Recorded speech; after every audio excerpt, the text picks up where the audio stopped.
नमस्कार, जय गुरु जी।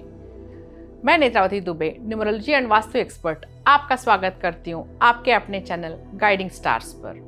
आज हम बात करेंगे, क्या आपको पैसे की कमी फील होती है या बहुत मेहनत करते हैं बट मेहनत के अनुसार आपको मनचाहा प्रॉफिट या सैलरी नहीं मिल पाती है, या आपको अक्सर हेल्थ इश्यूज रहते हैं या किसी भी काम में रुकावट फील कर रहे हैं, बार बार घर में कलेश हो रहे हैं। इन सब से आप निजात पा सकते हैं श्री भोलेनाथ की कृपा पाकर। आपको आज मैं बताऊंगी कि कौन से ऐसे उपाय हैं जिनको सावन के महीने में करके आप इमीडिएट रिजल्ट्स पा सकते हैं।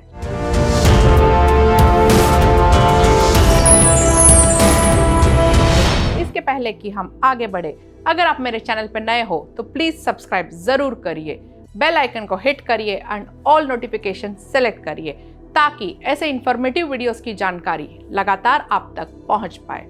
जैसे हम बात कर रहे थे कि सावन के महीने में हमें भोलेनाथ की आराधना करनी चाहिए, तो किस प्रकार से आराधना करनी चाहिए, भोलेनाथ के कौन से स्वरूप की हमें आराधना करनी चाहिए।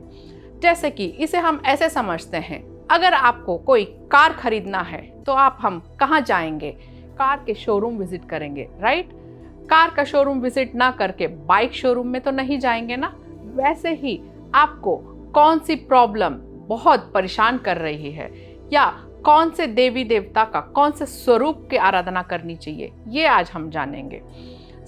अगर आपको पैसे की दिक्कत फील हो रही है या फाइनेंशियल क्रंच फील हो रहा है, या फाइनेंस तो ठीक है बट फाइनेंशियल फ्रीडम नहीं अभी अचीव कर पा रहे हैं, अगर आप बहुत मेहनत भी कर रहे हैं बट मनचाहा प्रॉफिट नहीं मिल पा रहा है, बिजनेस स्टेबल चल रहा है, ग्रोथ नहीं मिल पा रहा है, यूजुअली आप क्या करेंगे? पैसे की देवी माँ लक्ष्मी का आह्वान करेंगे, राइट? यस, माँ लक्ष्मी का आह्वान करना चाहिए, बट माँ लक्ष्मी के आह्वान करने से पहले आपको माँ सरस्वती का आह्वान करना चाहिए। जब ज्ञान की देवी माँ सरस्वती प्रसन्न होती है तो ही माँ लक्ष्मी आती है। अब माँ सरस्वती को हम कैसे आह्वान करें, कैसे हम माँ सरस्वती को प्रसन्न करें? गुरु, आप गुरु के शरण में जाइए, गुरु के बिना ज्ञान ना होवे, राइट? यस, इसीलिए आपको माँ सरस्वती या माँ लक्ष्मी तक पहुंचने के लिए भी गुरु चाहिए। अब अपने लाइफ में गुरु कहाँ से ढूंढेंगे, कैसे ढूंढेंगे? और आजकल तो बहुत सारे लोग कहते हैं कि गुरु या बाबा लोगों से हमें विश्वास उठ गया है, राइट? आपको मैं कहूंगी कि आदि गुरु, दैट इज भोलेनाथ जी, शिव जी को आदि गुरु बोलते हैं, उनके शरण में आप जाइए। तो जब शिव जी की कृपा होगी, वो भी गुरु स्वरूप में शिव जी का आराधना करिए, तो शिव जी इजीली प्रसन्न होंगे।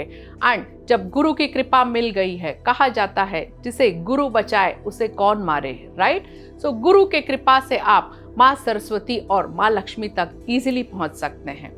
तो अब हम बात करेंगे प्रॉब्लम बेस्ड कि कौन से प्रॉब्लम के लिए आपको सावन के महीने में क्या करना चाहिए, क्या उपाय करने चाहिए, शिव जी की पूजा किस तरह से करनी चाहिए।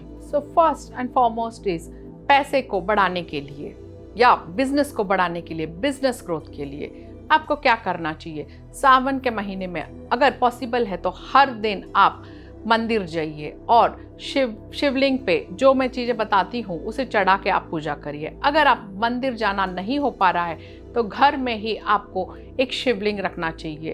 तो घर में जो शिवलिंग रखते हैं यूजुअली वो बहुत छोटा साइज होना चाहिए, it should be the size of your thumb. और पारद के शिवलिंग अगर आप घर में रखते हैं तो वो बहुत ही अच्छा फल देते हैं। क्या करना चाहिए? आपको मंडे के दिन शिवलिंग पे गंगा जल अर्पित करिए और गाय के दूध से अभिषेक करिए और कच्चे चावल चढ़ाना चाहिए और बेसन के लड्डू आपको भोग में चढ़ाना चाहिए। और ये चढ़ाते वक्त आप शिव जी से प्रार्थना करिए कि हे शिव जी, मेरे इनकम के रास्ते खोलिए, multiple sources of income opportunities मेरे तक आए। ऐसे प्रे करते हुए आपको ये सारी चीज़ें चढ़ानी चाहिए।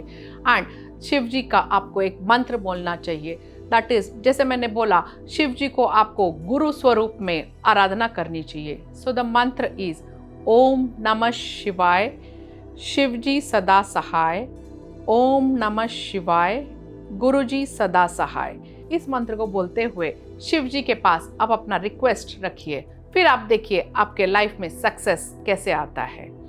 नेक्स्ट, अगर आप बार बार हेल्थ इश्यूज फेस कर रहे हैं तो आपको सावन के महीने में शिव जी के ऊपर गंगा जल तो चढ़ाना ही है। पंचामृत के साथ आप अभिषेक करिए। अब पंचामृत मतलब क्या होता है?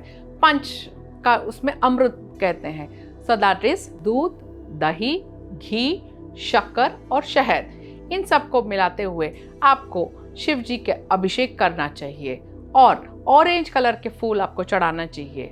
बेल पत्र चढ़ाइए। सो इससे भी आपको हेल्थ में काफ़ी राहत मिलेगा। अगर आपको कर्जा बहुत बढ़ गया है, रास्ता नहीं दिख रहा है कि कर्जे से कैसे मुक्ति पाए, तो सावन के महीने में आपको शिव जी के ऊपर गंगा जल अर्पित करना है, गाय का दूध अर्पित करना है और धतूरा को चढ़ाइए। और बेल पत्र होता है, बेल पत्र दैट इज 3 लीव्स होते हैं उसमें, उस टाइप के ही बेल पत्र को आपको हमेशा शिव जी पे चढ़ा के अपने कर्जा मुक्ति के लिए आपको रिक्वेस्ट शिव जी के पास रखना है। इसमें ये मत सोचिएगा कि कैसे होगा, क्या होगा। Miracle is to be done by the God.